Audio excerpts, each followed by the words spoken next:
ప్రతి రాజకీయ నాయకుడు ఒక మేనిఫెస్టో 5 సంవత్సరాలకు రిలీజ్ చేస్తాడు. కానీ 5 సంవత్సరాలలో మనం చూసినట్టయితే డబుల్ బెడ్రూమ్ విషయానికి వద్దాం. డబుల్ బెడ్రూమ్ విషయంలో మొదటి పీరియడ్లోనే ఇస్తా అని చెప్పారు, కానీ ఇప్పటి వరకు కూడా చాలా మందికి ఇవ్వలేదు. అంటే ఇది తప్పినట్టే కదా. మరి ఇలాంటివి చేసే అవకాశం అని ఉందా?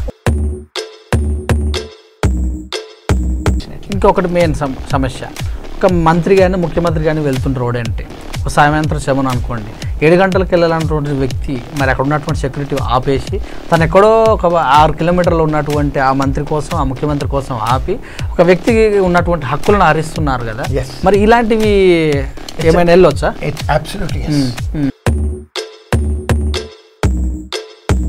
న్యాయం అనేది ఒక చిన్న స్థాయిలో చిన్న తరగతి వ్యక్తి ఒక లాయర్ను మాట్లాడుకొని కేసులు వేయాలంటే పెద్ద మొత్తంలో ఖర్చు అవుతుంది కదా. మరి ఇలాంటి వాళ్ళకి న్యాయం ఎలా దొరుకుతుంది? సో అక్కడ నాకు ఆ ఎక్స్పీరియన్స్ ఏమనిపించింది అంటే తెల్లాం అడిగిన తర్వాత ఎస్ఐటీనో ఈవెన్ ఇంత పెద్ద సివిలైజ్డ్ కంట్రీలో కూడా రేసిజము డిస్క్రిమినేషను నాకు అనిపించింది ఐ షుడ్ మూవ్ ఆన్.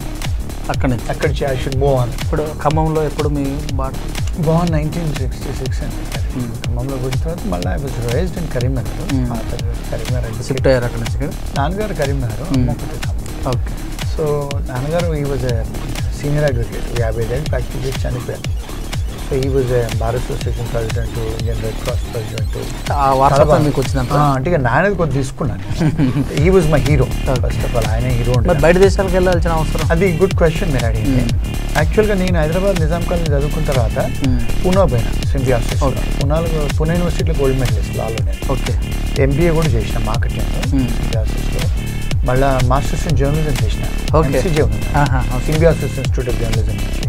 దాని తర్వాత మాస్టర్స్ ఇన్ ట్యాక్స్ లా చేసిన తర్వాత ఇక కరీంనగర్ పోయి ఫాదర్ దగ్గర 2 years ప్రాక్టీస్ చేసేటప్పుడు కొద్దిగా సోషల్గా మనం కాలేజ్ లైఫ్లోనే హ్యూమన్ రైట్స్ యాక్టివిస్ట్. ఓకే. కాలేజీలో కూడా మూడ్ కోర్ట్ కాంపిటీషన్లో ఫస్ట్ వచ్చేవాడిని. ఇప్పుడు మీరు ఆంధ్రాలో వేస్తున్నారు కదా, మరి ప్రతిపక్షం మీ వెనకాల ఉందని ఒక వర్గం వాళ్ళు మీ మీద, మీరు తెలంగాణ బిడ్డ అయినప్పుడు ఆంధ్రాలో ప్రతిపక్షం చేయాల్సిన అవసరం ఏమొస్తుంది? గుడ్ క్వశ్చన్ అండి. అసలు యాక్చువల్గా నేను పొలిటికల్ ఇంట్రెస్ట్తో అక్కడికి పోలే, ప్రజలకు న్యాయం జరగాలి.